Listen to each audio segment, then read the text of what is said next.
I see it now. This week in car audio. Tune in. What we talking about, bass? I'm talking about chips. Talking about rings. You ain't got them, zip your lip. You got a problem you haven't found, check your grounds. The show about to start. Tune in.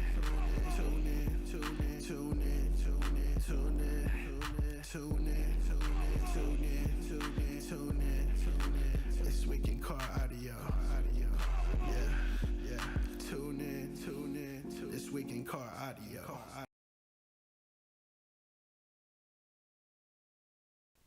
All right, welcome to This Week in Car Audio with your host, the Judge, Doug Stockton, co-hosted by Mr. Jeffrey Fernandez. Sorry we're super late, but frickin' mother trucking dang it piece of caca Facebook sucks. Oh, Besides for that, we're okay. Come on, Zuckerberg. Get your act be together. Be better. Let's see, does this work now? Hey, it's working. Working hard to bring you the latest in weather and other stories, blah, blah, blah, nation, Justin Stolman. All right.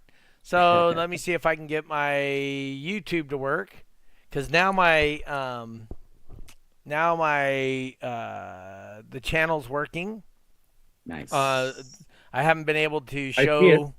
Yeah, I haven't been able to show people talking on there for a minute, for a couple weeks. And now, all of a sudden, that's magically working after all the crap I've been going through today trying to get this thing up and running.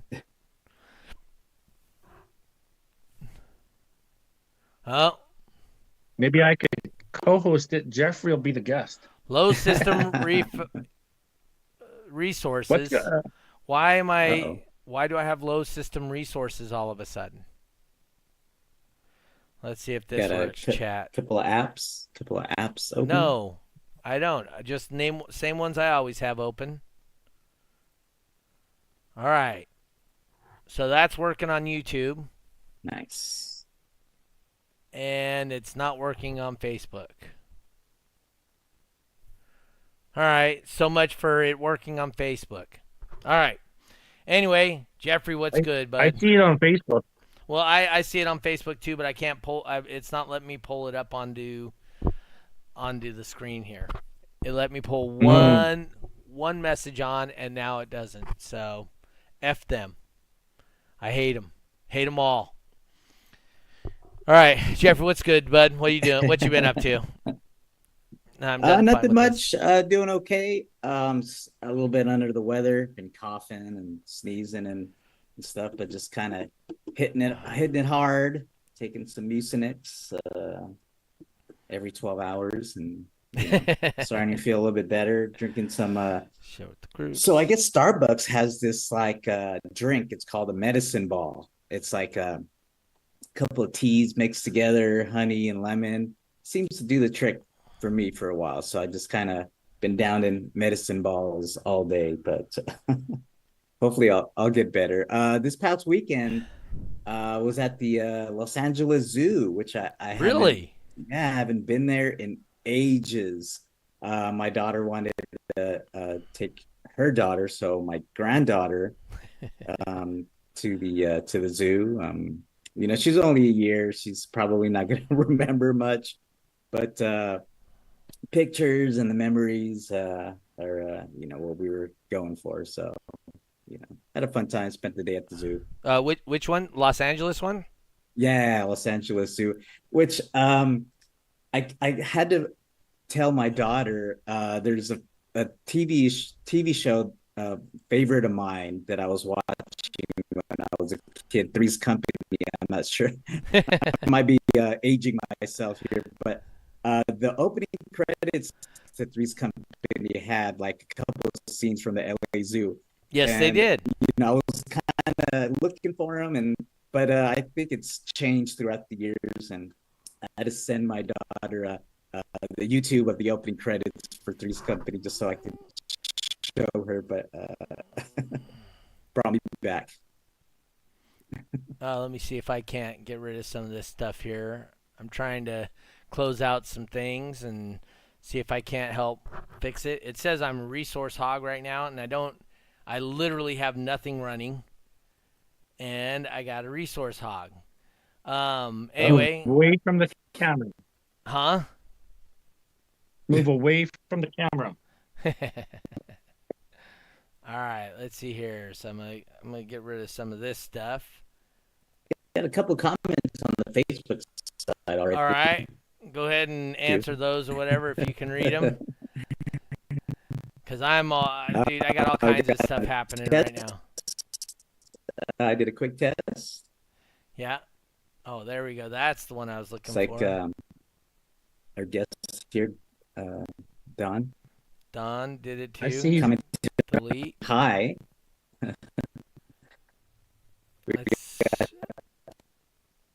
Not sure what that means. But I'm not sure what the. What does that mean, Steve? Yes. All right, cancel. All right. I have a little something for your All right. listeners. Well, let's introduce you real quick. This is out of Canada up there, America's hat, the United States 51st state, Canada. Mr. Don Hebig out of Saskatoon, Saskatchewan. What's good, Don? Is that true? You're gonna the president down there is gonna rename our Canadian geese to American geese? I haven't heard that one yet. Wouldn't surprise me.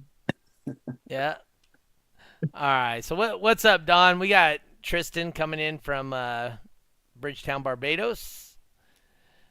All right. And I see 21XT4 said hello over on Twitch.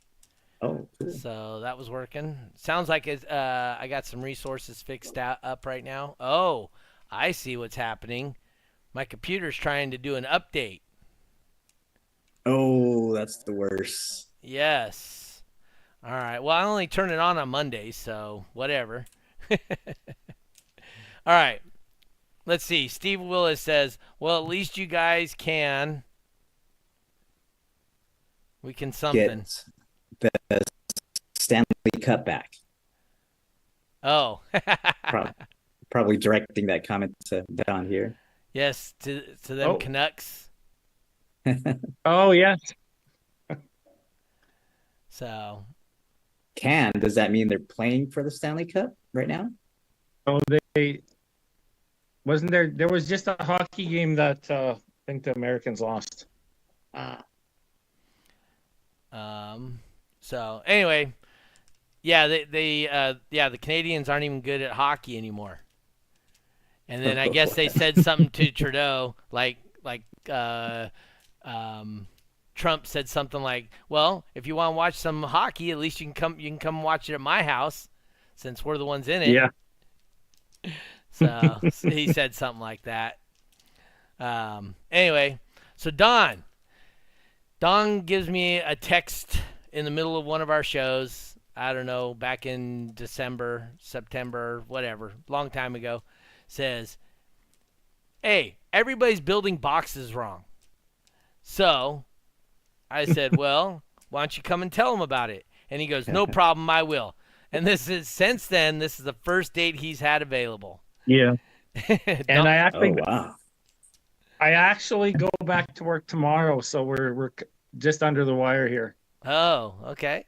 So yeah. How are we building boxes wrong, Don?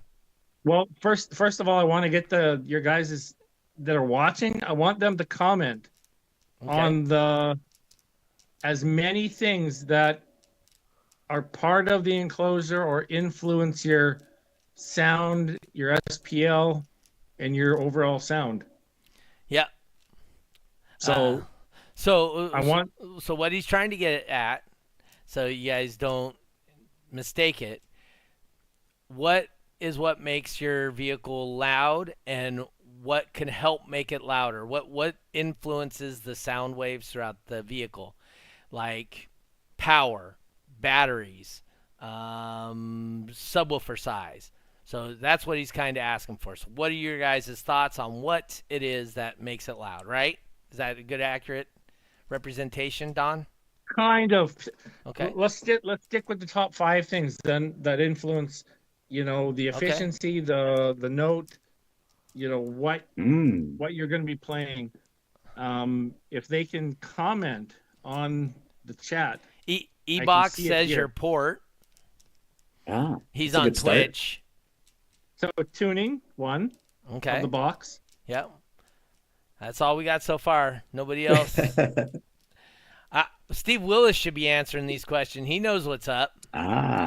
Speaking of, he just commented test, test, test, test, So And testing. test. While we're waiting for more comments, let's go over that first one. So we have tuning of the box. So you have a port that's resonating, let's say 40 hertz. Mm-hmm. So if I increase the volume, did you say the box or the port? I The didn't hear what port you said. resonates at 40. Okay. Now, there is a second part to that, is the enclosure, because the enclosure influences the amount it resonates and by how much, like the volume, whether it be, increased your air velocity. So if I increase the box size with the same size port, what happens?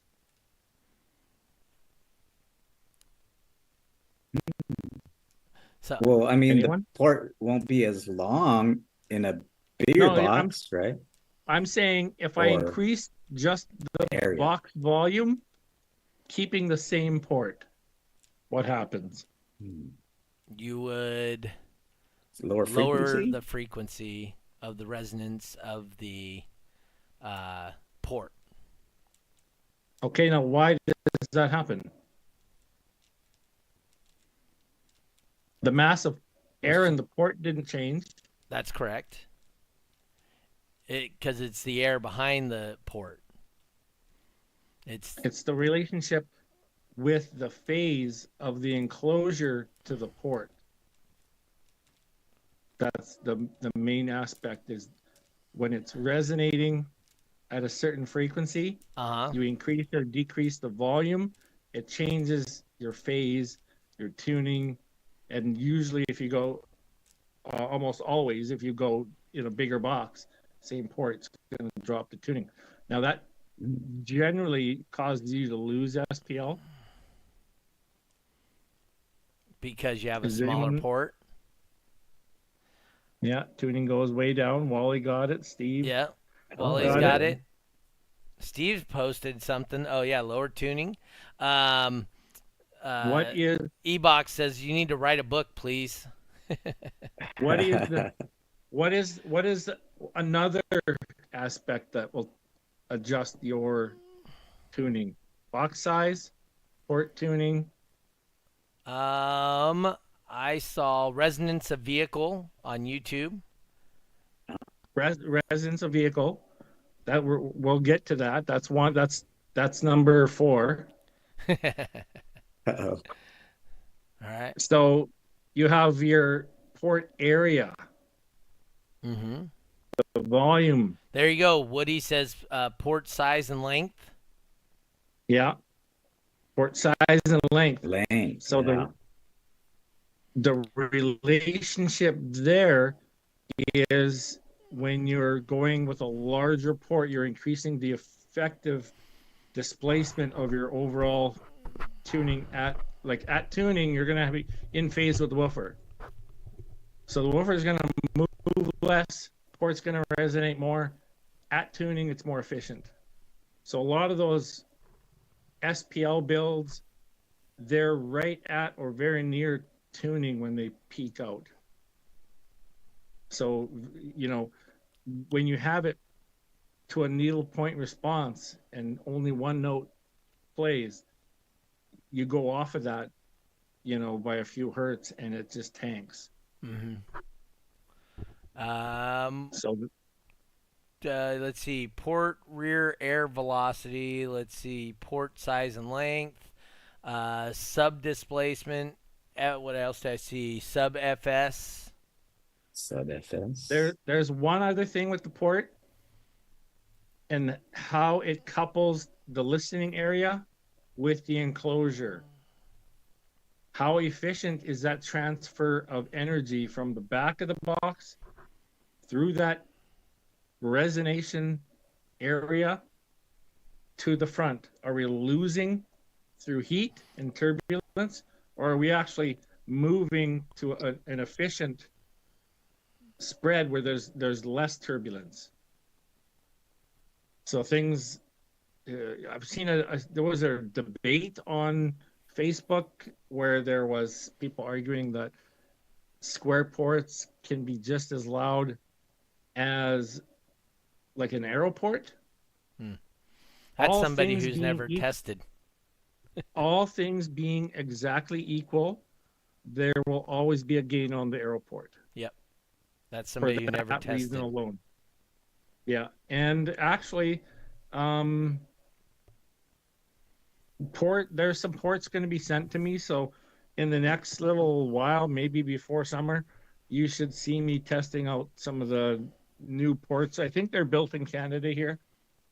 And I'll be doing that test exactly, and I'll be posting it for you guys, but it'll be a slot port with the exact same impedance curve and tuning as the arrow port. Impedance curve and tuning, I'm going to try to match them up identically so there's no difference, and then we'll do an SPL test. Okay. So same that will be frequency, coming. same square inches, essentially. Same tuning, same volume, same impedance curve. It's going to have to be tweaked to the point where multiple changes until I get it right. But the only difference being is the port. Steve says, "Why, if you are equal port, it would be why ? If you are equal port, wouldn't it be the same?" No, it wouldn't be the same because we just went over that with the transference of energy from the back through the port to the front. There's going to be some loss in heat. Now it's not. So some things that some people don't understand also, that is just an air piston, right? Yeah. So it moves forward and backwards through that port. Yes. It goes up and then comes back. So it just moves back and forth, back and forth, back and forth. That's where that heat that you're talking about is lost, and the efficiency of running through that space. And right near the edge of the port is where you're going to have that turbulence. Yep. So, for example, you can actually test this. If you take an arrow port and you only flare one end, and not the other end, your woofer, when it plays, will slightly push back as you play a note over time because of that square 90 on the outside. It's easily pushed air out, which causes a negative pressure inside, and it slightly pushes back until you stop the frequency and it restabilizes. But that's what happens when you have your sub moving in one like you play a note and it's slowly moving backwards until the suspension either slows it down or whatnot. But you can easily see that, and it's easily testable too. Yeah, and so a lot of people wouldn't know that unless they did that dB testing. Steve Willis said it was a 1 dB loss for him. Oh, I think that was, does sea level make a difference? And Steve Willis was, it's a 1 dB loss. So with I know, go ahead. Going from up here in Canada down to finals every year when we went down there, it was anywhere from 0.8 to 1.1 gain all the time. From going from elevation to sea level. Yes. So you go the lower you go closer to sea level, the louder it gets. And so up in Reno is like 4,500 feet. Where we do our shows in Sacramento, it's about 125 feet above sea level, right? I don't know what that is in kilometers because I'm American. So, but it's a lot. So we're at about 1,800 feet. Okay, so at 4,500 feet, I've seen people able to maintain the same exact dB level. They just have to. It's a frequency change. Yeah. Right. So, but they were able to maintain the same dB level or within a tenth or two. Yeah, So, that's why it's always advisable to check go at early your and shows test. when you go. Oh yeah. Yes. Yeah. Yep. So And also, testing in your garage versus testing out, at a show, two different things, right? it's So always a few tenths louder in the garage because that's where you're playing with it. that's right. So Yeah. no, that's good. So anyway, So yeah. So we got port. So we talked about port box relationship. yeah. Sub displacement or sub FS. Is that Mhm. one of your main ones? Yeah. Okay. Another one being That's three, right? So we got the Got port, port. the subwoofer, as in the displacement, and then the cabin. So Mhm. what one are we missing? Power? No. We'll do the subwoofer for a minute. Okay. When you're tuning and you're tuning with the impedance curve measurement in mind, you want your subwoofer to match your resonance of your enclosure. Does that make sense? Yeah. So think of it in terms of efficiency. So let's say that 40 hertz box or 30 hertz. 30 hertz is more realistic. 30 hertz, I'm tuned at 30. My box plays 30 with every sub that I've put in there. It's peaking 30, it's playing 30.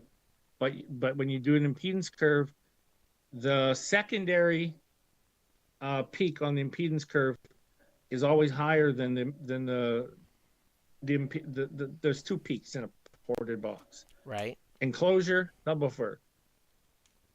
You go ahead and rebuild that sub, so now your resonance drops a little bit, and now your peaks are very similar, with a dip in the middle.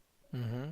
You're going to have a more efficient system when you tune it, just because it's using the power more efficient at tuning, because the subwoofer sympathetically will move easier at that note. The box will resonate easier with that note. The port will resonate easier with that note, and so on and so forth. So it's like tuning forks. One to the next, to the next, to the next. And then you get to the final part of the enclosure. If everything's tuned properly, if you have a series of tuning forks and you hit the end one, they're all going to resonate. Yep. Correct? That's right. And they'll all go in sync. If one, yes, if one of them is out, that transference is lost a little bit, if not totally. And you're just working off raw power just to get it to get loud or sound good or whatever. Yeah. So that's where one of the last parts is your vehicle. Once you have everything kind of balled up and you know where everything is, what did you do to the last part of the box, which is the car? Yeah. Steve Willis said he built his box to tuned at 55 hertz, played between 58 60 depending on temperature. Yeah, so that refers to what I was saying before, is the vehicles that are finely tuned into a needle point response, they are going to be playing very close to tuning. Their peaks are going to be the same. The vehicle resonance will be very close. If you're not forcing the vehicle to play lower than it needs or higher than it needs, you get everything lined up. It's almost note. Everything's going to line up just like tuning fork. So Tony Rosa says, the last part of hold on real quick. He says, my cabin peak is 35 sealed. My box is tuned to 36. Sub's recommended tuning is 35.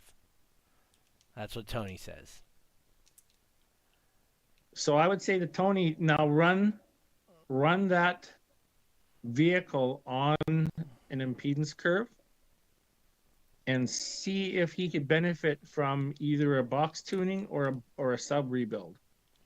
Either way, he can move the. Yeah. So when you're saying, run the vehicle on an impedance curve, are you saying take like 1 watt, a 1 cubic foot box with a single 10 in it? No. Or what do you do? Your actual vehicle with the actual vehicle enclosure that you're using to either play music or compete. Normally, if you're taking an impedance curve, you're going to be competing with it. Mm-hmm. So, like I was saying, if your peaks are not matching or very close to matching, there's room to gain score and a little bit of efficiency in there. Mm-hmm. And depending on what you want to bring up, if your sub is tuned, if the FS of the sub is a bit lower than what the box is tuned at, you could somewhat bring that up, losing a little bit of low end response, but you're going to make it more efficient, and you're going to match that enclosure. So having a visual kind of what's going on electrically, because the impedance curve directly relates to cone movement, which cone movement is directly related to the acoustic resistance. So how does somebody raise the FS on a driver? I know how to lower it. You can add mass, right? Maybe some lighter cone, perhaps. You can go with a lighter, stronger cone. In a lot of cases, you can lighten up the soft parts and stiffen it. That will bring up the FS without losing efficiency with that. With like, if you add another spider, you're adding mass, you gotta take something out. Maybe you're taking out like a voice coil cap or something just to compensate for that change. So, or cutting holes in the spider. Spider, you can cut holes in spiders. You can cut holes in voice coils. Yeah, you remember when we had the vented voice coils for a while? With, you know, that was a interesting experiment, right? So like we were on the former, yeah, the former, yeah. So the former would just have a look like Swiss cheese. It lowered its strength. One like that. Oh, do you? I was testing them out back when I was doing the Sonic FX stuff, right? So that was one of the things I was testing out. So and usually, if you put, I mean, obviously you're losing a little bit of strength. Yeah. You're changing the cooling of the woofer, but if you're burping, not so much a big deal.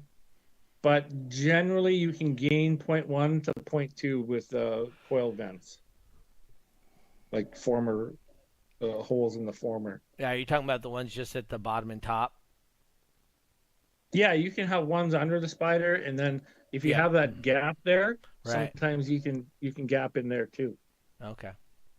And if you remember the old Alpines back in the day when they had that collar that vented from the voice coil directly out to the spider, there was a big gap there. And it was like it was some sort of a poly fitting that they had on it. I'm not sure what line of speaker it was.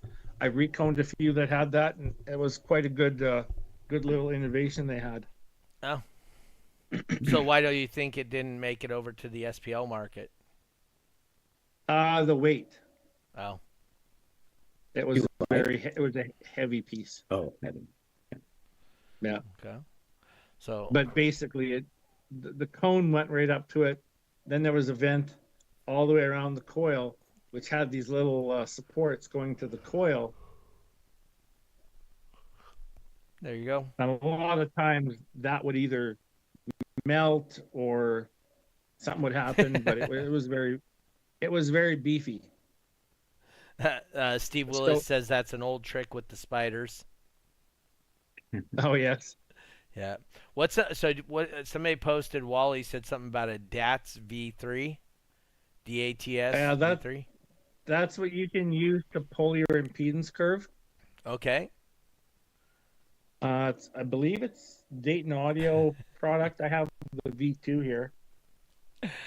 Okay. What is that? I'm just not familiar with it. Is it something you just stick in your car and test and it'll show your impedance in your vehicle or Well, what? you can. So a lot of guys, and I've been pushing. Well, I've been pushing the impedance curve thing since the late '90s, Yeah. and you can get a lot of information from seeing the impedance curve. Now it's going to be different from each vehicle. Let's say, for example, Mhm. you have a sixth order or a fourth order. They're going to have different. There's going to be one less peak in that impedance curve on a fourth order than a sixth order. Right. And then when you have a corded box inside of a vehicle, well, your peak kind of at the upper end, you'll see a little bit of a hump starting to form because now your vehicle itself band passes that ported box slightly. It And it's does. starting to emerge. It doesn't fully emerge. Hmm. Even if you open the door, it kind of pronounces itself a little bit, usually at the octave up from one of those peaks, but Uh-huh. it'll be, you know, let's say 30, 60, maybe at 120, you'll see a little bit of a peak starting to form. That's your bandpass of your cabin starting to influence the response. So, But so where do you put quarter wave theory in this? Because that's something you and I have had many discussions on, quarter, right?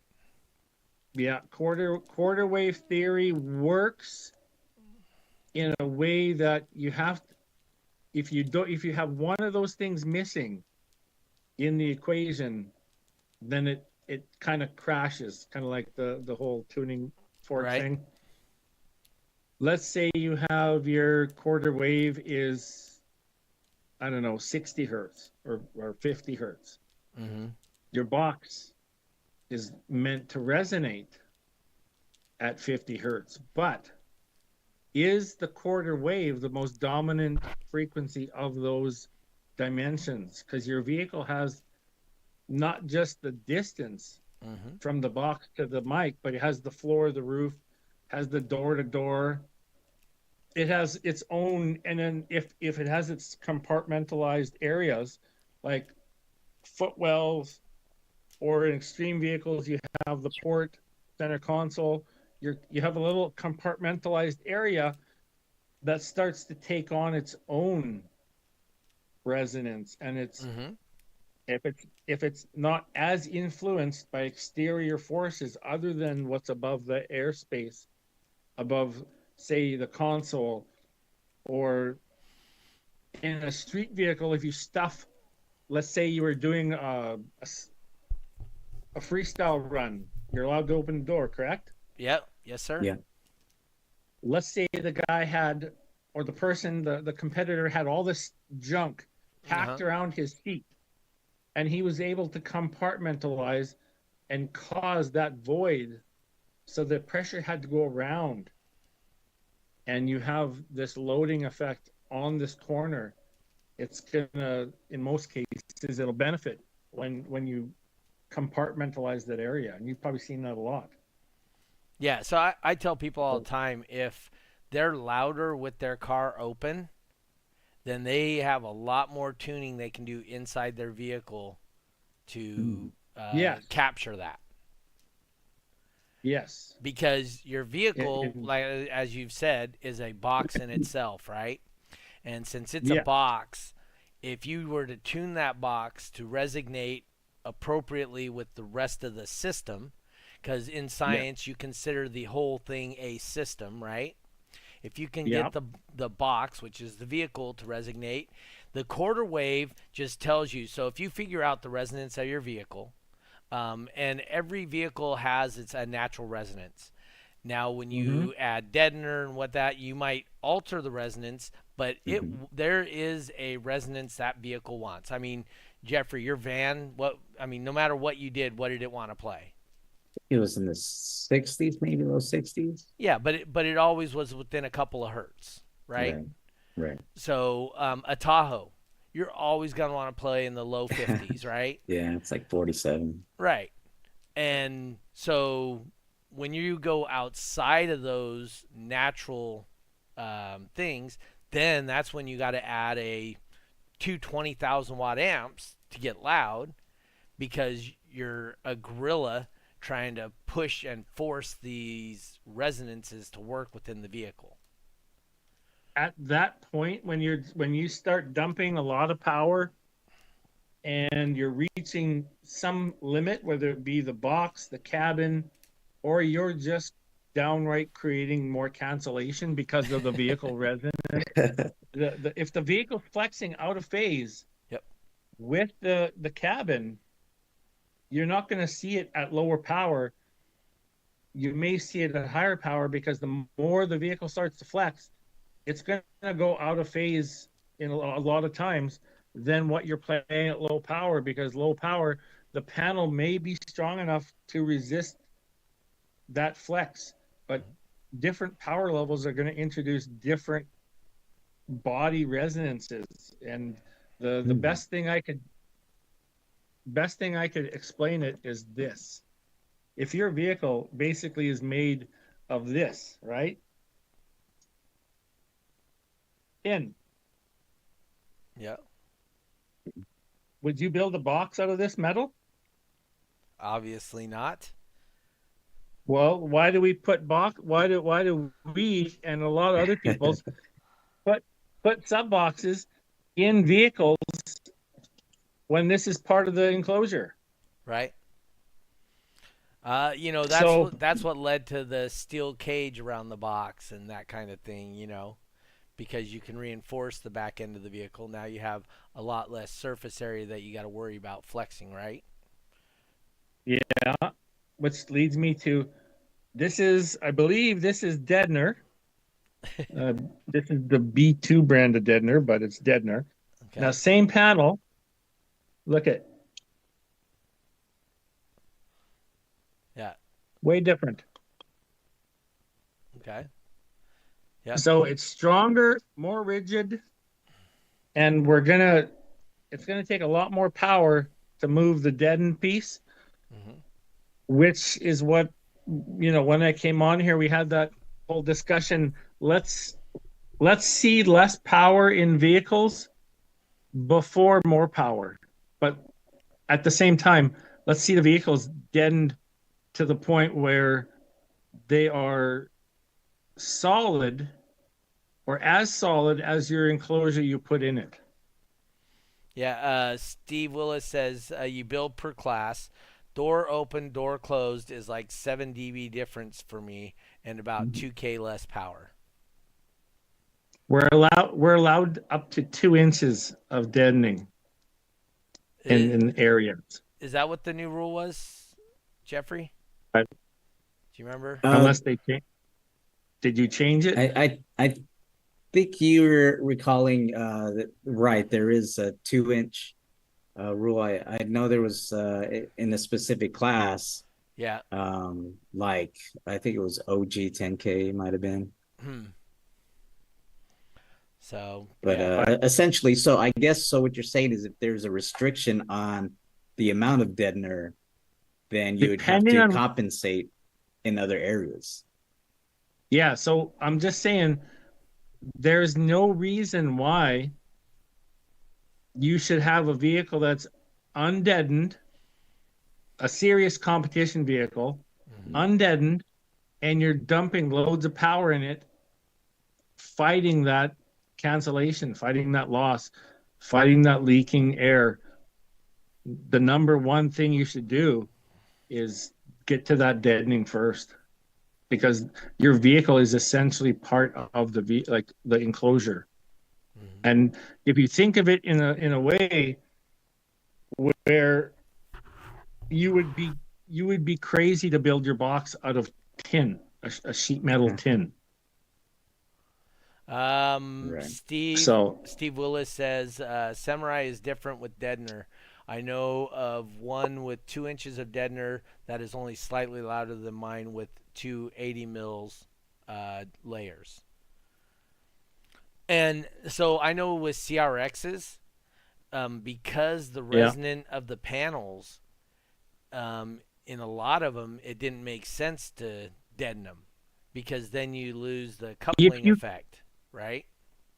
yes, that goes that was the next thing I wanted to cover Uh-huh. is if you can't control the flexing, you can at least tune it Right. by adding mass to the door. Mm-hmm. So that's where it comes in. Let's say you're only allowed, half inch on the door. The factory door panel won't go back on, but it needs to be heavier somehow.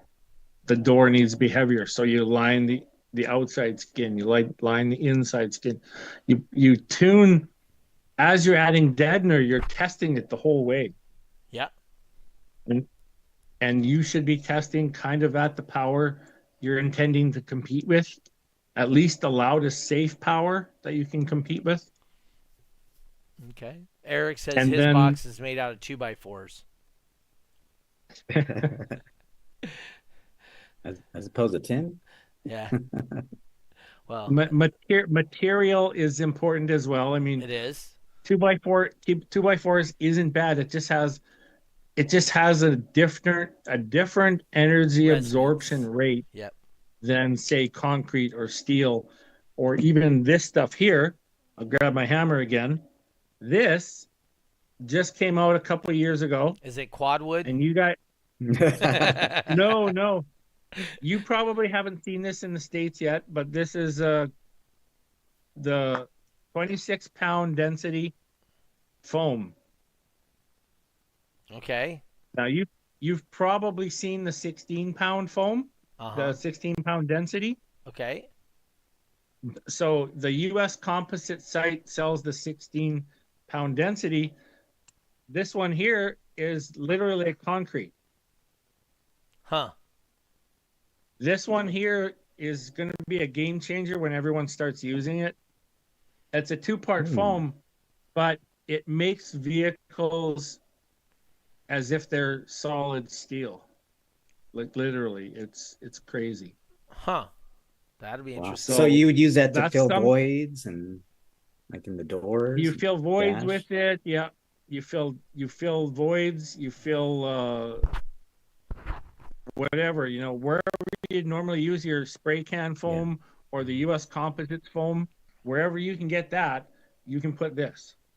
Okay. And as judges, you guys are going to see this come across your lanes probably in the coming years. So that's something. Yeah. It's getting crazier and crazier. That's all I'm saying. By the way, Steve did mention we can't hear when you're banging on it with the hammer, so it doesn't translate across your microphone. Oh, it doesn't. No, it doesn't. Just the tin. We did hear the slight pound of when the deadened the piece. deadened tinned. Yeah. Oh, okay. Steve says you're too far away from your mic. Steven Takakakikis. Team Mini. Team Mini. Yeah. Yeah. I'm like 20 inches or 18 inches away. Well, he knows inches too. See, he's already half American. So, no, yes. So I mean, so the people that don't know, when I first started in the SPL world, my name was Scuba Guy, and I was on the Term Lab forum, and Don was DbDon, and I started talking to Don about folded horns, and then it went from folded horns to we started talking about what What would you say it was? Ported horns, right? So tuning. Mm-hmm. What was it? Servo tuned horns, right? So we were Yeah. talking about doing servo tuned horns. So this is kind of stuff I've had conversations with Don for years past. I was one of the first guys in the States to run his Inhuman subs, right? So, Oh, in the and United States. the name is getting reborn under Sundown Audio's Inhuman 18. Yep. I have to I have to go down there and Oh, check these okay. things out. So, So it's a collaboration with yourself and Sundown? No, it's Oh, it's okay. basically Jacob. He'd tell you more, but it's his design. I had nothing to do with the design. I seen it and I went, it'd be a good name for that. And he went, "Holy shit, yeah, you're right." okay. So yeah, I think the big selling point for that woofer is the weight, correct? it's Probably something like more stuff, 100 but and yeah, it's over 180 pounds. I don't think I'll be lifting it. 180. Wow. Yeah. And that's probably 12. Oh, they only come in one size, Oh, it's only an but 18?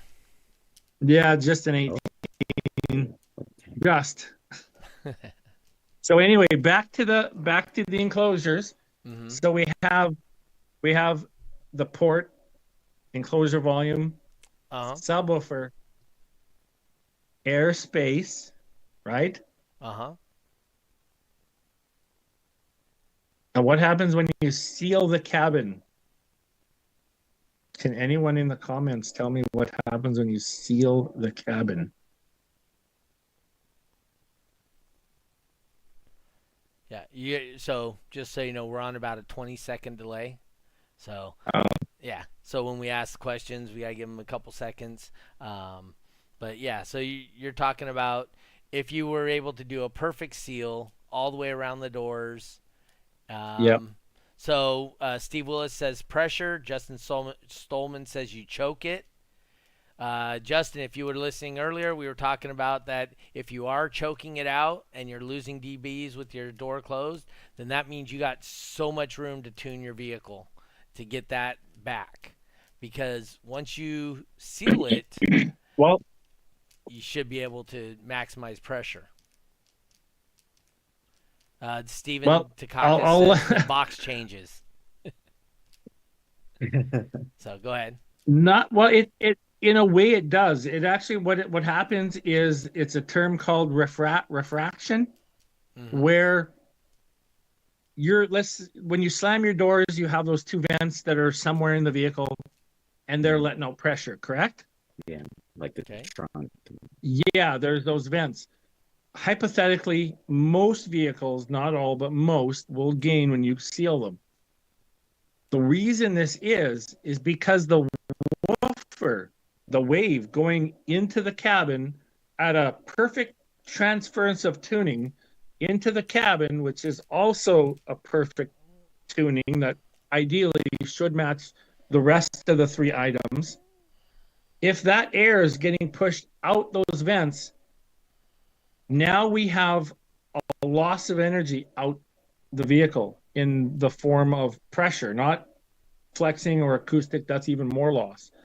But when the subwoofer, the wave comes back, the woofer has to work harder coming back to regenerate that phase, that repeated phase, that note. So then you have a system where you'll see this in a lot of DB drag cars where they take a few seconds to build that pressure, Mm-hmm. and you won't get the initial first score won't be there until about 3-4 seconds in. That's when that wave starts to become refracted almost perfectly. What's put out is coming back to a negative, positive, negative, positive, negative with no losses. That's a sealed vehicle. Does that make sense? Mm-hmm. So Tristan wants to know what are your thoughts on sealed enclosures? sealed enclosures, you want to first, depends if you're doing like what the important part of a sealed enclosure and a fourth order enclosure is your FC of the sealed side. And does that FC match what the woofer is going to be resonating at? If I was to, who's familiar with the old MTX RFL, the original? Are you? Oh, is that The with OG. the inverted surround? Yeah, Or I guess depending on how you look at it. the OG inverted surround, the one you could stand on. Oh, yeah. Okay. Uh-huh. It had like 15 or 14 spiders on it. If that, we'll use that one for an example. If you were to put that one in a sealed box, then and on the computer, if you modeled it and you gave it a Q of say 0.707, you know, Right. the Theoretical home audio best. standard or whatever, Yeah. that thing is going to sound like crap. Why is that? Because the resonance of the driver does not match the resonance of the box. So you can't just take any sub. I mean, a lot of times you can look at the specs and you're going to have, you know, either a mid Q or whatever. Those will generally work in the sealed boxes or ported boxes. But the most important thing is you want that resonance to match what the woofer can do. So in that regard, the sealed box and the fourth order for that matter, you want your FC to match your port tuning, your cabin tuning, your enclosure tuning. Same theory. Tuning. Each aspect has to line up. And then the whole chain takes less energy to excite than something off in that chain. So if you have one thing off, that's where your efficiency is going to be lost. Whether it be on a Yeah, so that's kind of the old Go ahead. theory with the one sub versus multiple subs, right? Because now you got to align those subs, time align them somewhat. You know, you have to get the waves to couple off of multiple subs from multiple directions or from multiple. I think I lost you there. Oh, do you got me back or no? I think that's you, Don, because you're froze. You got him froze too, Jeff? Oh, there he is. Yeah. Oh, okay. He's back. No, what I was saying, that was the problem with multiple subs versus single sub, right? Is you have to find a way to couple the waves of subs at different distances from each other, from the back wall, from the port, and you have to make all of those subs reach, you know, you have to make them all align. And that's the difficulty of multiple subs versus single sub. Well, when you have one subwoofer, it's only one problem. That's right. When you have 40 subwoofers, it's 40 problems. Yep. And which one blew? I don't know. Oh. It's always the same one. And the higher note you go in a multiple subwoofer system, the more phase is important. Yes. So that's the biggest issue.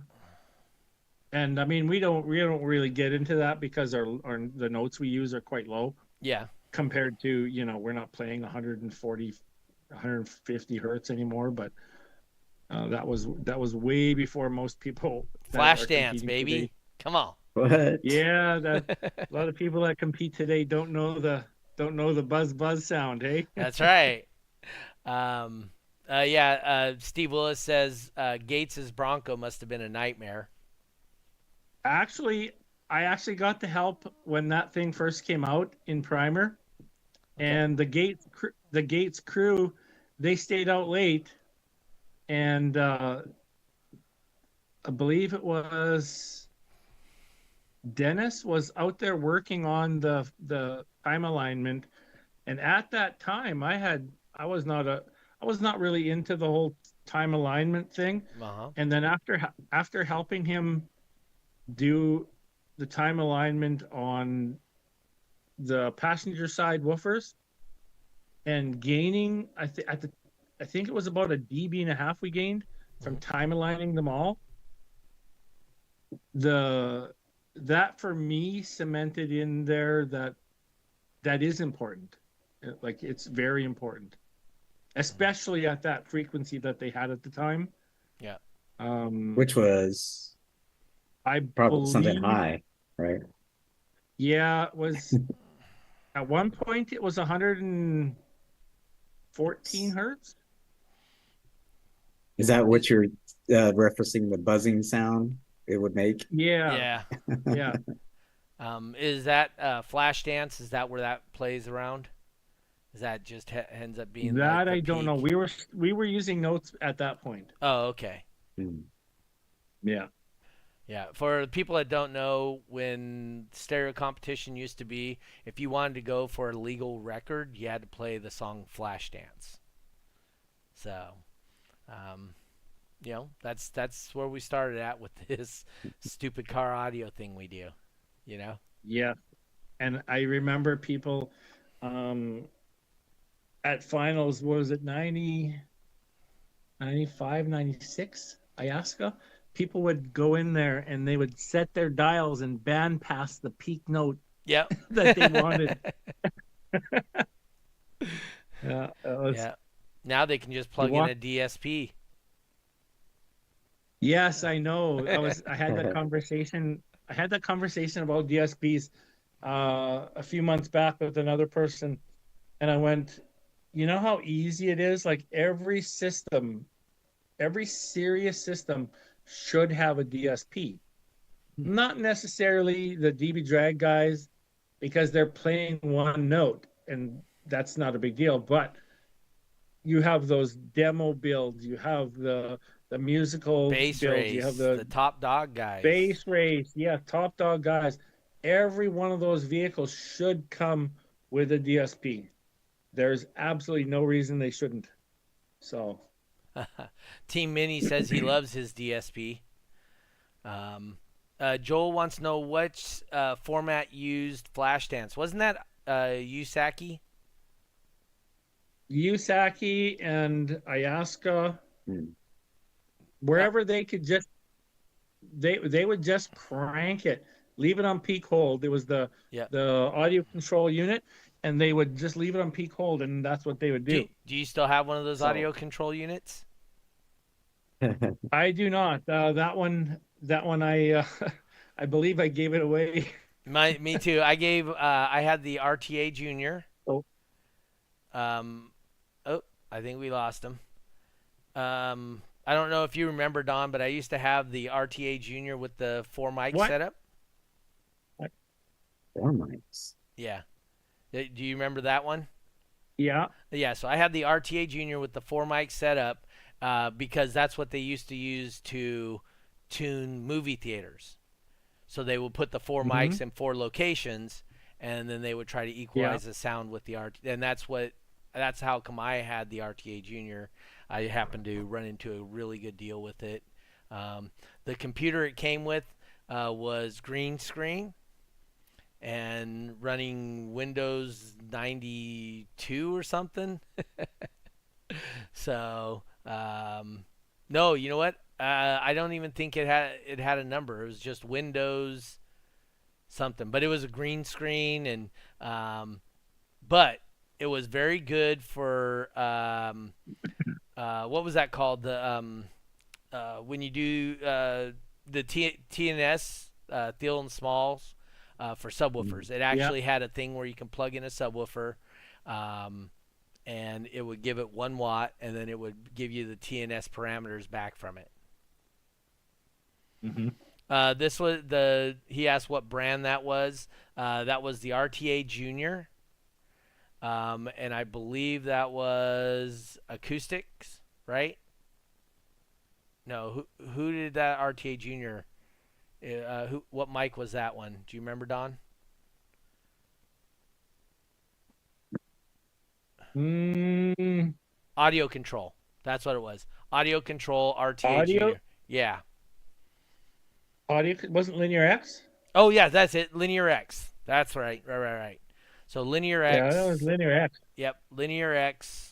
RTA, and then there was the RTA Junior. So that was before DB Drag had their own mics. Mm-hmm.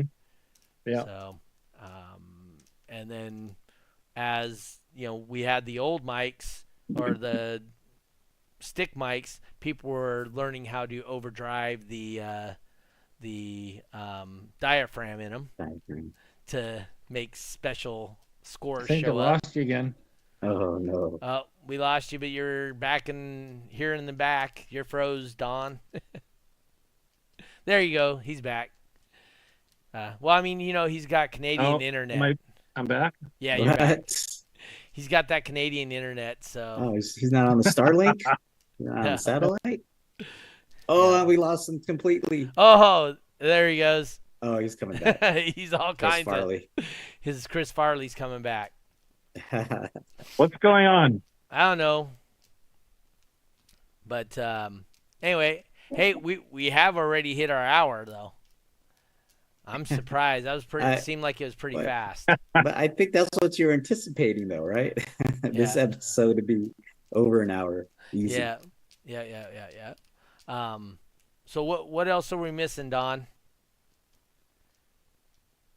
So we got everything except we covered the ceiling of the cabin, right?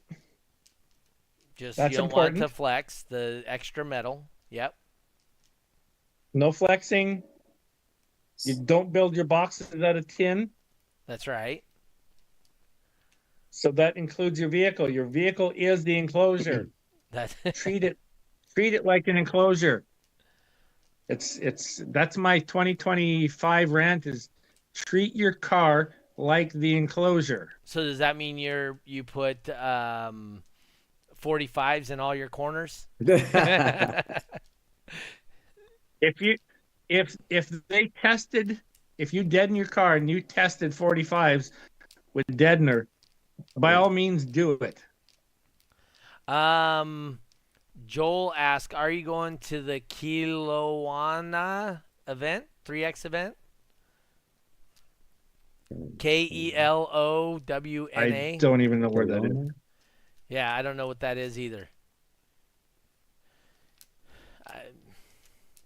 Well, which event I don't would you see be? that. Which event are you going to be at? He's Alone? saying he's said that on YouTube. So, but I believe I'm going to be working at that when that show is scheduled. oh, okay, that's a Canadian show up Yeah. there. Yeah, Oh, okay. it's actually really nice. Kelowna is a nice city. I'd love to go there. Oh, it's in BC, is what Team Mini says. Yeah, So, Yeah. Okay. West BC. yeah, it's a very nice city. Okay. hmm Well, everything's nice in Canada. People are nice. Cities are nice. The maple syrup's nice. Oh. The money's funny, though. That's why they call it loons. It's loony. It can survive a wash. Plastic. Yeah. Well, the U.S. dollar can survive a wash, too, because it's made of jeans, denim. So that's the paper they use is the same as denim. So that's why it does so well in the wash. But anyway, all right, Don. How do people check out your Another go ahead. thing Oh, okay. Go ahead. I was gonna say another thing that I wanted to mention. If you're gonna be competing in DB Drag or T.W.I.C.A or Ayahuasca, whatever it may be, Mm-hmm. you need to use the equipment that they're going to be using at the show. So Like if you're Term Lab mic, is that if what you're talking testing with one piece of equipment, about? Mm-hmm. Term Lab mic, sensors, whatever the format you're going to be in, if they use a different piece of equipment. If you're using a different SPL meter and then you go to the show knowing that they're going to be using a term lab RTA or a term lab sensor, don't be surprised if the results are different. So, but I mean, Steve, like Steve was saying, a gain is a gain, Oh, but yes. they may not read the, especially not, it's not as bad with the sensor, the SPL sensor, but it's more noticeable when you're dealing with RTAs, because even from one RTA to the next, a simple chunk of dust on the mic will change it. You ain't wrong. Hmm. So no, Oh yeah, for sure. Yeah, for sure. That's, I mean, you can ask Team Mini about that. I mean, the amount of prep and whatnot, elevation, temperature, RTA is so sensitive to environmental factors. It's tough. Yeah. Yeah, if you're a serious person who uses the RTA, protect that thing. No dropping, no That's right. immersion in water. It's not like the sensor. The SPL sensor can take quite the drops and hits and wet, and it seems to keep the same score, but not that RTA. That's true. That. So The yeah. RTA version of the term lab, or you mean like a RTA version, like of like No, audio the control? term lab comes with one. Right. Okay. Yes. Yeah, I've had one. It was sitting on the shelf here, and it got a little bit dusty. And I went to use it when I was tuning my monitors on my shop bench, and I was getting this weird drop. I couldn't get any lows out of it. It was only anything above 200 hertz was just high. And I couldn't figure it out. I thought, oh, I got crap speakers. And these are like studio monitors. So then I'm trying to figure it out. I switched it out to another one. I have another one in the bag. And sure enough, boom, perfect. Blow it out with air. It's all good. It just got a dust inside. Yeah. I will tell you, if you have a mic with a diaphragm on it, please don't blow it out with air. You got to be a little more kind to it than that. Those diaphragms are sensitive. I didn't stick the air directly in there. I was a bit away. Yeah. Because diaphragms are sensitive. The dust is probably in there. It's just not directly on it. That's right. So yeah. All right, Don. So where are people going to see your tests and whatnot when you do stuff? Is there some place you do all this? YouTube, Facebook? What do you do? I usually post stuff to the 12-volt audio with DbDon. That's you. Is that a website? Or is that Facebook? No, it's just on Facebook page? It's just on Facebook. Oh, okay. It's on Facebook. 12-volt audio with DbDon.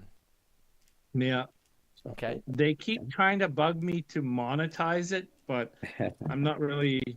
I have no interest in being a part of that little charade that they got going on with the monetization. You got to give them your social security card, social security number, and they don't have social security up there, right? What? You guys have something different, no, we right? we have social insurance number, but okay. I'll help people who ask for help, and I'll also share knowledge for free. People don't. You know, I mean, if you're getting me to build something like a battery box or whatever, then yeah, I'm going to charge you for it. But most of the stuff I do, I don't charge. If you need advice, I've helped thousands of people over even the last year. They'll ask a simple question. If I don't know the answer, I either know somebody or we'll figure it out. Yep. So, so one of the things when I met Don too is he was like, you know, him and I would be talking about stuff, and I would go out and build it the next day. and test what we talked about. And I remember, like when I first met him, he was like, well, you're different than the other guys because these other guys just talk about it and say this and that and then, but they never built it. And so Don and I would talk about it, and then I would go build it. And then we would talk about the results and why it did what it did. And I attribute the bulk of my knowledge in car audio from those talks with Don and actually doing the work and then discussing the results. Right? Yes. It learned me so much. We did not just sit around and theorize. Yep. We had educated guesses that were put into action, and one test only opened up more questions, then more tests. A lot of money being wasted on wood, a lot of money being wasted on woofers.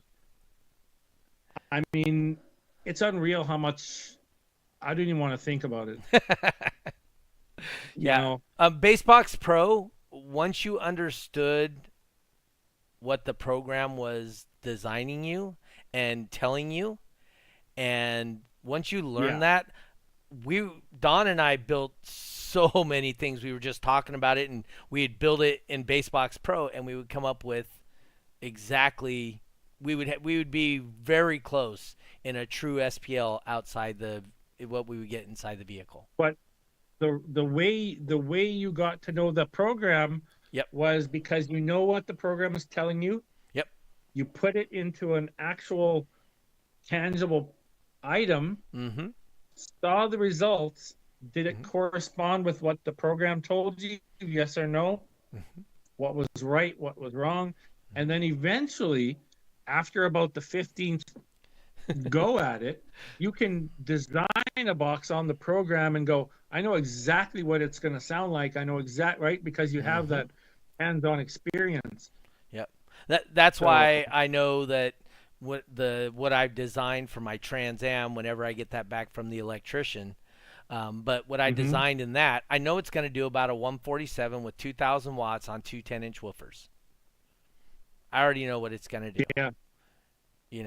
I know it's going to peak at about 42 hertz.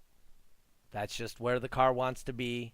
That's quarter wave theory and, all that stuff. Like I said, that's how I learned about quarter wave theory, was using that box design program, right? Because if you add that in, you can add cabin gain and you can do other things like that. And you start learning like I said, you do the program, you build it, and then you compare the results to the program, and then you find out why everything worked. And when you change this one thing, does that change something in the program? Why does that not work with the program, right? Is like I said, you'll never learn more than failing. So I see a question here. Oh, go ahead. If your car peaks at 45 hertz, but you can't play over 36 without your windshield blowing apart, what do you do?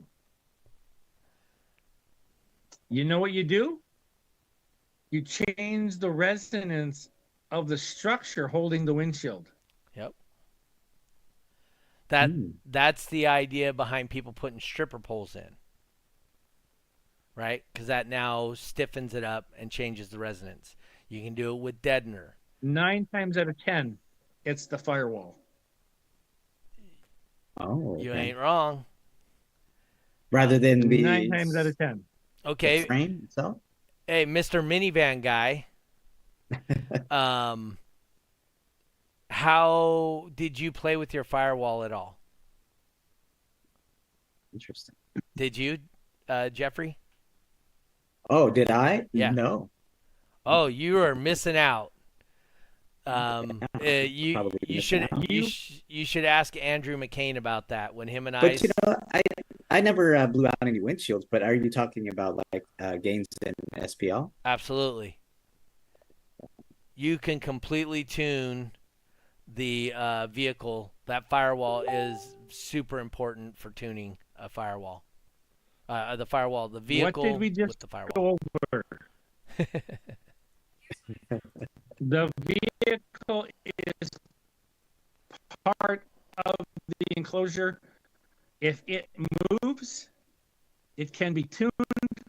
If it's stopped from moving, it's going to compound the wave back, providing it's not of a material that will absorb that pressure and that energy. We're dealing with a vehicle of that magnitude, like the van that you have such immense amount of pressures and energies that you're going to have to contain that, which will be quite hard. Oh, there we go. I just got a flyer for a bowling tournament on Wednesday. And then doing the firewall in an Astro, especially an old school Astro, the box Astro, that is going to be upwards of a decibel gain, at least, especially around the doghouse. Yeah. Yes. The doghouse is the weak point in that vehicle. Yeah. So just stopping that doghouse from flexing on the seal, even if it's not leaking, just flexing on the rubber, that's a loss right there. And I know it's a pain in the ass when people put those together and they leave that they deaden everything beautifully, but they leave that seal open and it still moves. Yep. And it takes a part of my soul when I see that, because you just did all the beautiful work, but then you left the biggest loss still there. All right, guys. We're going to wrap it up here. I'm going to go downstairs. I'm going to do what I got to do because I got to get ready for work tomorrow. There is one more thing. Oh, okay. Let's get that. One more thing. Uh-huh. I'm just going to use this as an example. This is the same deadener that's like the Vibraflex, the B2, the Sundown. It's all going to be activated at like 350, 300 degrees Fahrenheit. When you're melting this stuff, if you cannot form it with a putty knife, it's not hot enough. Just food for thought. I've seen so many vehicles with this stuff just warmed up. Yeah. It's just warmed up so they can form it. That's not hot enough. There's so you have to use a torch here. Oh yeah. You can use it. You can preheat it with an oven, but you can torch it. But if you can work it, get it to the consistency of like peanut butter, then you know you've gotten it hot enough. One layer done properly is better than 3 layers done improperly. And when you have a seam like this, you have to blend the seam. You can't have, if I can see a seam between, like, say if I go like this, if I can see a seam and you think that's deadened, that's the place where it's going to flex. It needs to be, like I said, formed in a way that you can't see where any seam is. It looks like it was formed. Here, better yet, I'll just show you. The torch? It's a better. No. I do have a torch actually. MEP gas. I'll show you. If I can turn this around. How do I turn it around? Push the turnaround button. Oh, there we are. All right. So there it is. This is the Marbella floors, and it's not fully done, but you can froze a little bit. There's no seams anywhere, right? Not that we No can see in seam. this one. Oh, there we go. Yeah. Yeah, no seams. So this is kind of what you want. You don't want to have, let's say, for example, this. If we just do this, we don't want to have it like that, but just, we don't want to heat it and push it down or roll it. You want to have it actually blend in. So when this is blended in, you won't even know. It'll look just like that. And That's when you know. how do you get that off? How do you get what off? That Vibraflex or whatever deadener. Well, it's very difficult to get off once it's heated. This is not heated. This is new stuff. Yeah, I know, but the other stuff down. Yeah, you can't get this stuff off. You'd literally have to reheat it and scrape it off. Jackhammer? I don't think a jackhammer will work either, but Oh. Dang. or you can use, I guess, dry ice and then hammer it, maybe. But I think you might take it out the floor, right? Yeah. well, you don't want to. Oh, what's he hiding with the blanket? Oh, that's what I cover it with when I'm working in here. Let me. So. But yeah, that's kind of what. Another thing, people when they buy that stuff, and they get disappointed because they don't know that you have to get that stuff. You have to turn it into literally like peanut butter, like that. Oh, yeah. Just putty, huh? Right? I think I've seen some versions have lines across it. And when I would see it in a vehicle with the line still there, I'm like, dude, you didn't heat it. You did not, because you shouldn't see the lines. And I No. think, it's, yeah. The lines should disappear, and this is what you get. Right. This is what it should look like. And we're limited with the deadener we can use. You might as well maximize it. In most cases, you should not have to roll it. It's nice to roll it afterwards just to get that smooth texture with a steel roller, a heated steel roller, mind you. But most of it should be applied with putty knife, substituted with a roller. Steve Willis said you should actually just read the instructions. Well, they don't. Most places they don't send instructions. Oh, okay. They're assuming you know what to do, which by the hundreds of vehicles out there that are not done properly, a lot of people are not doing it proper. So that would be and then this one here, I want to get everyone's opinion on this. Deadener with the aluminum backing. What do you think, inch per inch? What do you think is stronger? An inch of this or inch of this? Well, the aluminum backer's pliable, right? It doesn't have any rigidity to it. But here's the beautiful thing, which I'm going to be testing as well, and posting it on my page. This stuff here isn't very good in one layer. It's only 2.5 mil thick. Just under 3. But the compounded stiffness goes up the thicker you go. Okay. What does that mean? When you add up all the thickness of this aluminum, this tin layer or whatever, that for some reason, I have a stack over here that's about 1/2 inch thick, and it's getting comparable in stiffness and heavier in weight than this. Now Really? this is stronger in and more rigid, yes. But when you only need to deaden and stiffen, you don't need it like concrete. This here is best used as thick as you can go because of this, the additional layers of this.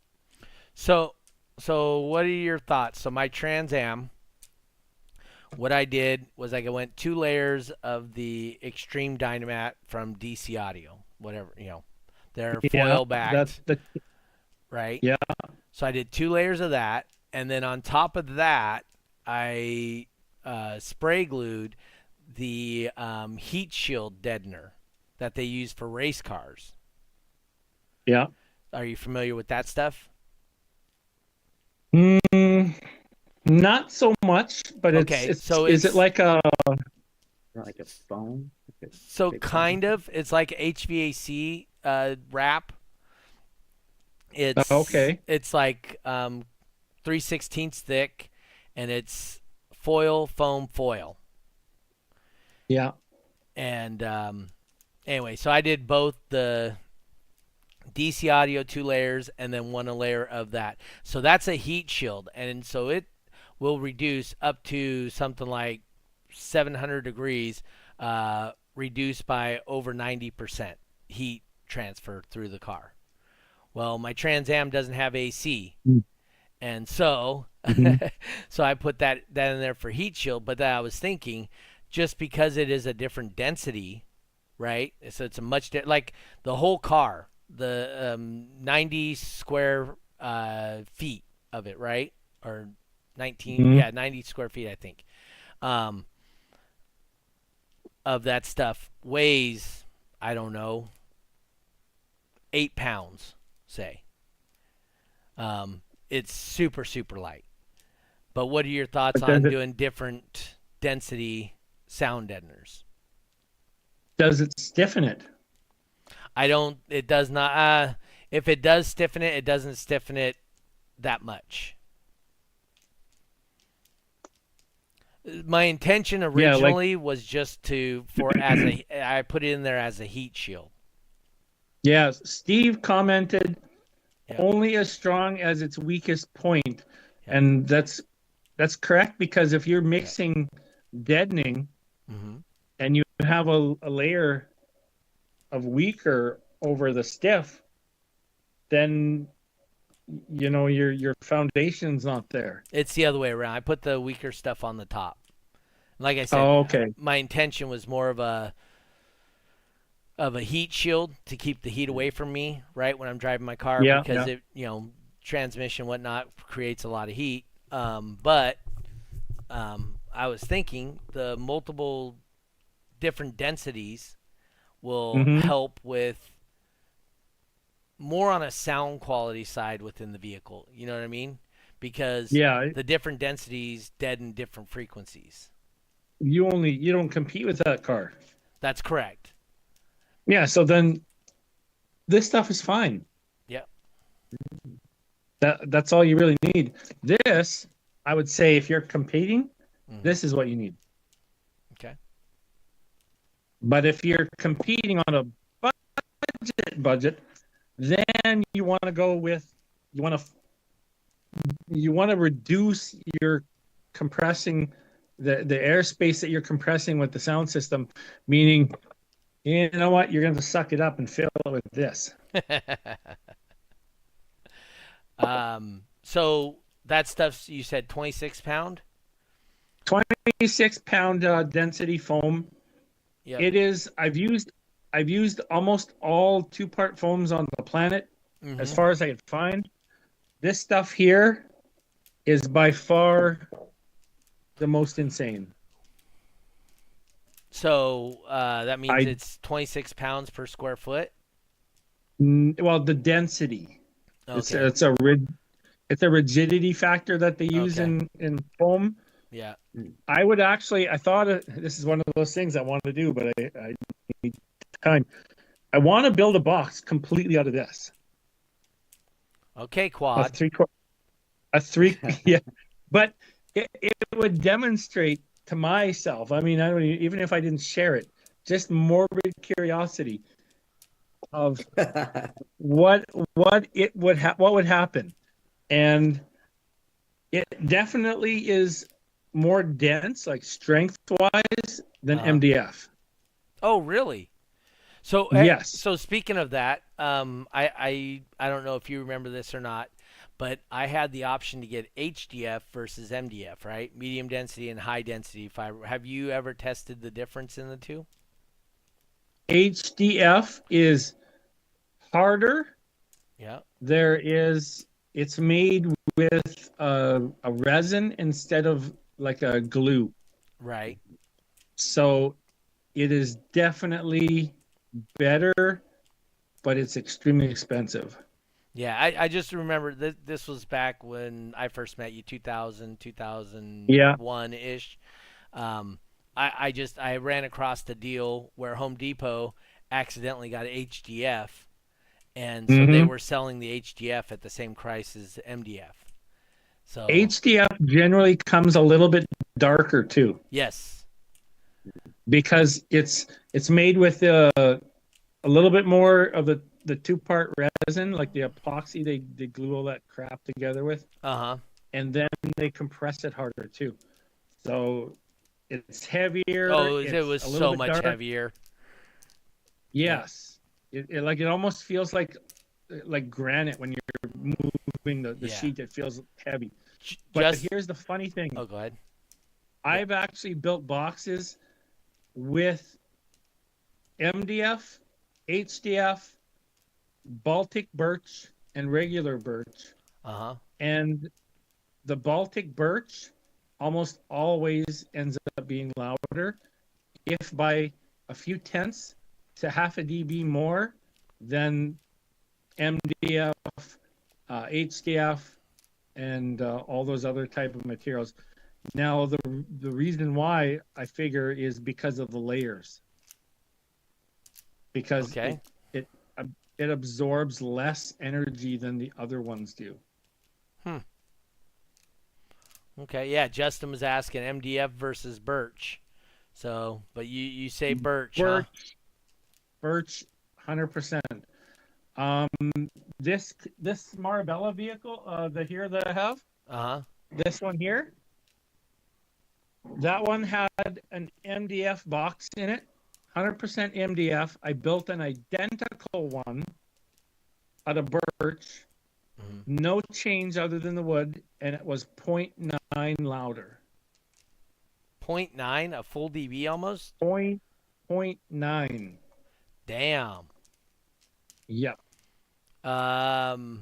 Hey, Lewis TVC said he just landed in Sacramento, Jeffrey. That's out by you. It Right? is. Wonder what he's doing You in know, this he, part of he the did world. I think it was for work, and he was asking me if I knew of any places out in Sacramento he could check out. I told him the only time I really go up there is Autorama, so I really wouldn't know too much. Old I told him Sac. to contact you though. Yeah, Old Sac. Old Sac is Old Sac. awesome. Did you go with me to Old Sac at all or no? I don't believe so. Old Sac is awesome. We really enjoy that. Before you go, I got one more note. Okay, what you got for us? Okay. A free floating box in the vehicle. What's your thoughts on it? Who the hell would do something dumb like that? Free Bolt the floating. box or don't bolt the box. You absolutely 100 bolt the box. Bolt the box, but play your peak note as you're tightening it. Oh, there you See go. the difference. So as you're So you go up in foot pounds Yep. and you tighten it. You go up like 2 foot pounds at a time and you give it a burp. You'll find the peak. I've never done that before, but that does make sense. Pro tip. Steve Willis says Old Absolutely. Sac sucks. I really enjoy Old Sac. Evangelina's, which is a costume store. It's like 3 floors. Really cool place. So, just saying. I like that kind of thing. And then there's the train museum there in Old Sac, and there's a crab shack, Joe's Crab Shack. right there. So only here 2 days, he says. Oh, that's not long enough for Autorama. And I was telling him, I was like, Autorama was normally around February, but it's changed. Yep, it's May Last now. couple of years, so Don needs to come missed down, out. but Don doesn't ever leave the Canadian countryside, so. no. I used to go to the States all the time, and lately I haven't. I mean, I go down for holidays and whatnot, and I have a cruise booked to go around. I'm not sure if it's Florida or Mexico, one of the two. Where does it leave from? And we're going down to the States for that, but I think it's in California. Okay. Yeah, it's in California. Probably Long Beach. It's bouncing around the coast and all over the place. Yeah, that's Mexico. What I was gonna. It's definitely Probably, not going yeah. around the Florida side from California. Smell that fresh air. Yes. But So what I was gonna say is, I'm gonna try to do a bunch of 15s in this car here. oh, okay. In the future, I don't know when, probably this summer. You remember those old X1s? The X1s, the old X1, the 2.5-inch coil. by all who? Those, the old Beyond X1. Oh, yes. The X1s, yes. Yeah, so I have one that's not used, and it's just been sitting on the shelf forever. It's a 15. I have an Inhuman motor which I can build up to, kind of like, I don't have the exact parts, but I'll do as best I can. Mm-hmm. I have a bunch of other 15s. Like I have a whole bunch of 15s. Right. And I'm going to be probably, if I can fit it in, do like a live where I just burp it, swap another one, burp it, swap another one, Mm-hmm. and just have a little fun with it. So. Well, that's I still got a pair of Sonic FX12s, the Q series, sitting here. Oh yes. So, someday I'll find a place for those. Not sure when, but I mean, I don't know if you do, but I still get emails and calls from people. Hey, I got a pair of your Sonic FX whatever subs, dude. They're awesome. I finally blew it. Where can I get another one? I still get that. Yes. Yeah, I get them too still.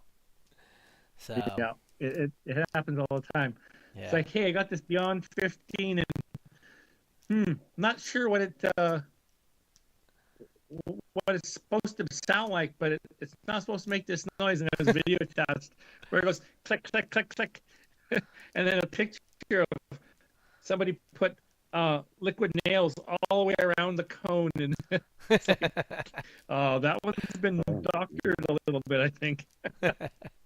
Yeah, but I mean, that to have woofers that are 25 years old and still working. Yes. Right? Mm-hmm. You see something, and some of them woofers that I built back then had methods of assembly that weren't used. You see them currently, the methods of assembly currently used in modern woofers, and you think, little things like that you created carry on into today, and then even some of your stuff is still playing. That's a little feather in the cap. Yeah, as a matter of fact, one of the first amps and sub combos that I sold when I made my Sonic FX brand was to my son-in-law. Yeah. And it's still in his car today. It's been in his car 25 years and still playing. So that's his daily driver. Well. That's his daily driver. So he has a 1200 watt Sonic FX subwoofer or 1200 watt Sonic FX amp on two 10-inch subwoofers, 2.5-inch voice coils, in a box that I designed for them, and it's awesome. That something I built that long ago is still around. I would say that that equipment probably means more to him than if you were to give him new stuff. Oh yeah,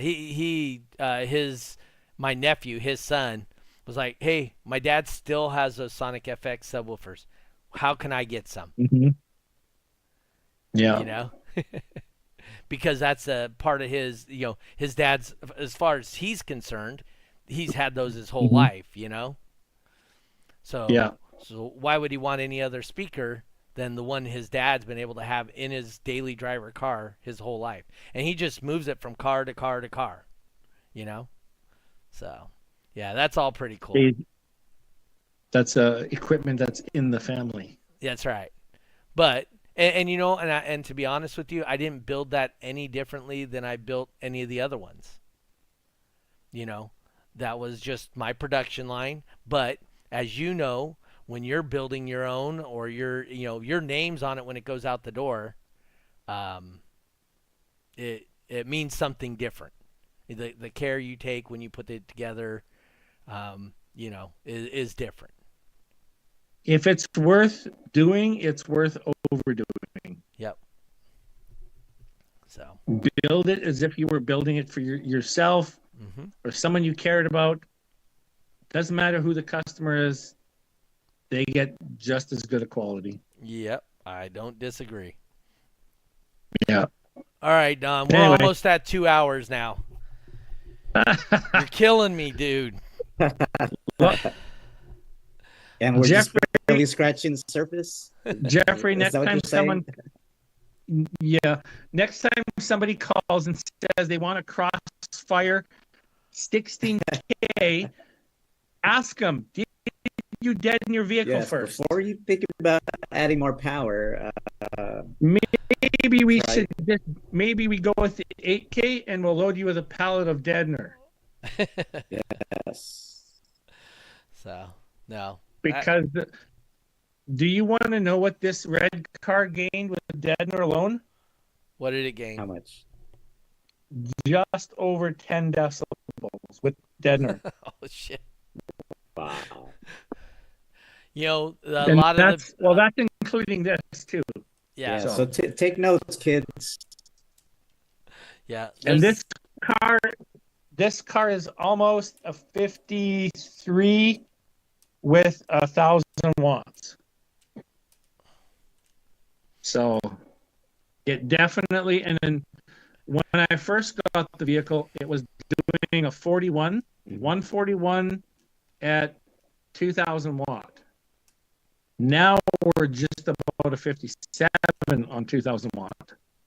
And it ain't done yet. So just when you're dead in your car and you think, that's just right, no. Getting it some more, huh? If it moves, it loses. That's right. Yeah. That's a saying Doug used to say at the competitions. Yeah. I would tell people this at my events also. There's a saying that goes, if it's moving, you're losing. That's right. You get all kinds of people jumping on the vehicle and Yeah. And if you can't control the moving, then tune it. That's right. Make it couple, right? Make it work for you. Yep.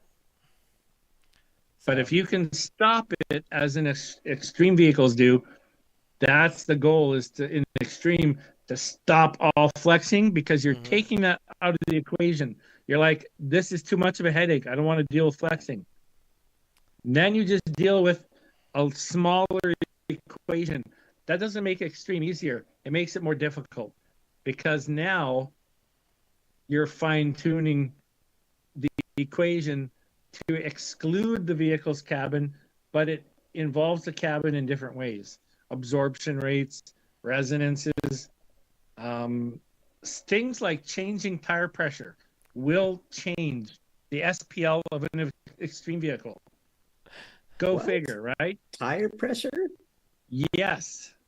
Tire pressure, tire rigidity, it all affects the SPL in some vehicles. I think at that point, though, people are just filling it with foam anyway. It's just they take, they just put a can in there and just foam it up.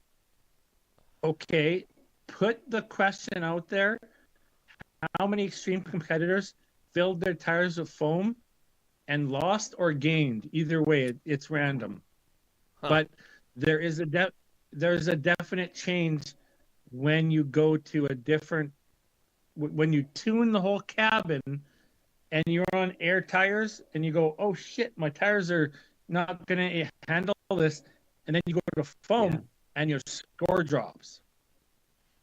Because your Team Mini cabin says the Twins lost when they filled theirs.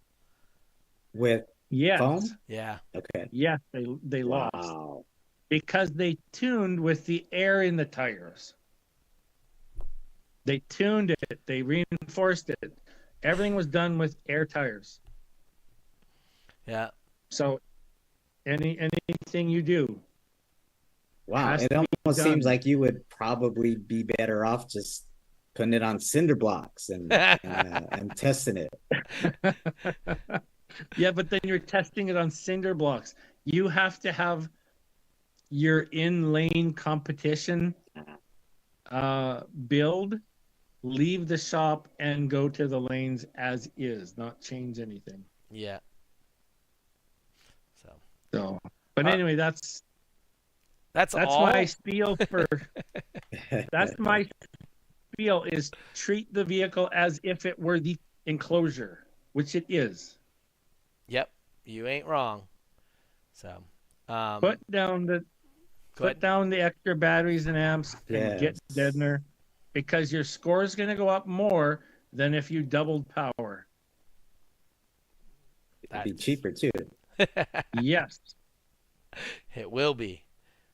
Take a little more time to install, but it'll be cheaper. Hey, customer comes into a store. I did that all the time. He would say, I want a bigger amp. I want louder. I'm like, why would you waste your money? Let's deaden the whole vehicle. Manny says, hey, Judge, quote, are you allowed to take off your tires off in the lanes? And then a laughing face. So, but. Bring the cinder blocks from your shop. Bring them to the lane. Yep. Hey, you said I had to chalk it. You didn't say how. Yeah. Guarantee it can't move. Anyway. All right, guys. We've been on here 2 hours. Don, you were worth all the 2 hours it took of my life here. That's always a good time. Well, let's hope more deadening gets applied. Let's hope more deadening gets applied. I mean, not like the RP deadening. So any kind of VibraFlex heat activated deadener, they all pretty much have the base. Hold on. So if you're watching the show all the way up until now, if you get anything out of it, is the deadener part. So. The short answer is deadener. Yeah.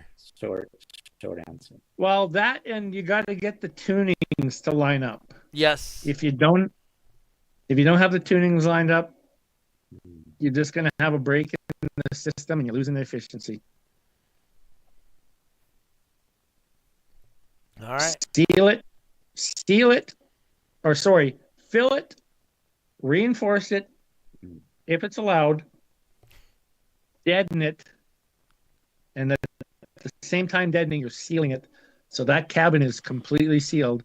I know a lot of people pop the windows, but that's what you got to do. Yep. All right, guys. We are actually going to take off now. Hour 50 minutes on here. You got to go bowling. No bowling tonight. I don't bowl anymore on Monday nights because Jeffrey needed me to start later. So it just means I don't have an opportunity to go bowling. Not a big deal. Just do something different. But anywho, so all right. I want to thank Don for coming on again today. He's always just dropping big knowledge. If you want to see Don, check him out. Jeffrey put a link in the comments. Yes. So if you guys want to check it out. Yeah. Jeffrey, anything new for you? You got some show or anything coming up? Yeah, we just finalized the date for that Riverside show. It's going to be at Advanced Car Stereo in Riverside. It's going to be Sunday, March 23rd. I don't believe there's anything going on around that time out this way. So yeah, be on the lookout. It should be on the calendar pretty soon.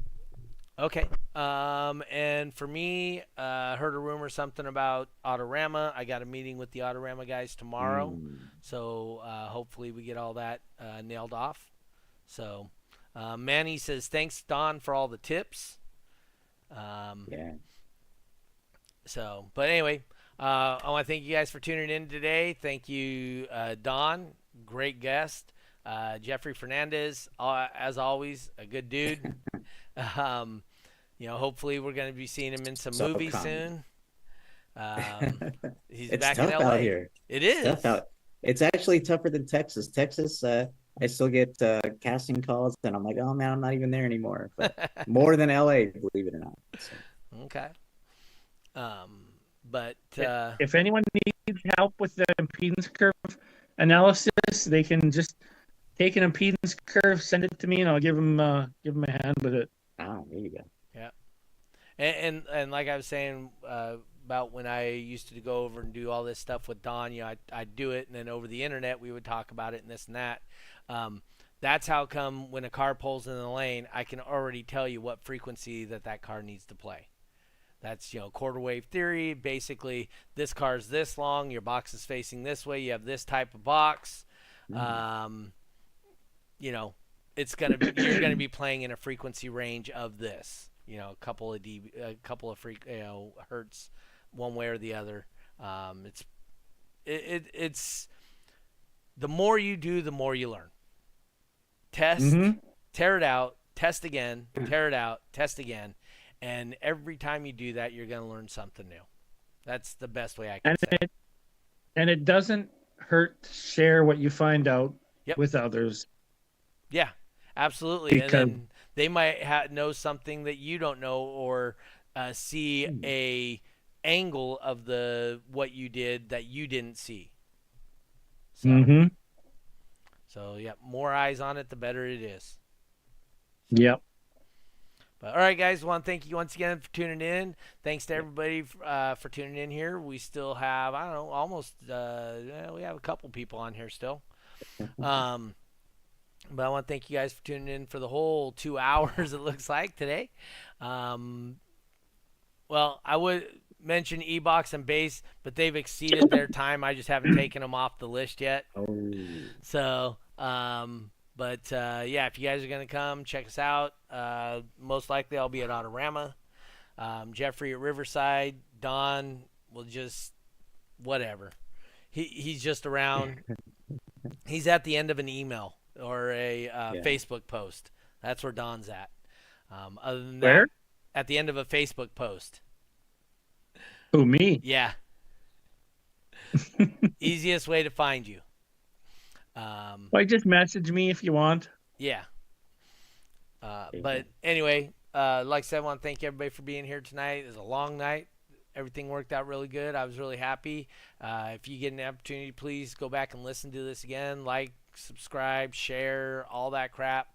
There was a lot of knowledge shared tonight, and you may not have caught it all. So we didn't even get into batteries.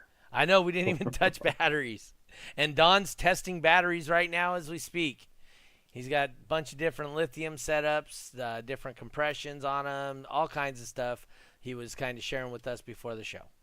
So, but he said, like I said, if you follow Don on Facebook, it'll help you. But I'm putting together a seminar that hopefully will be shareable soon. Oh, there you go. Yeah. All right. Someday. Someday, not Sunday. Someday. So someday, yes. Yeah. You don't even have to fly out to a Knowledge Fest to That's right. to take the seminar. All right. Anyway, guys, thank you for tuning in. We'll see you again next Monday night at 6:30 p.m. California time, the only time that does matter. But we'll check you guys out next week on This Week in Car Audio. Peace. We out.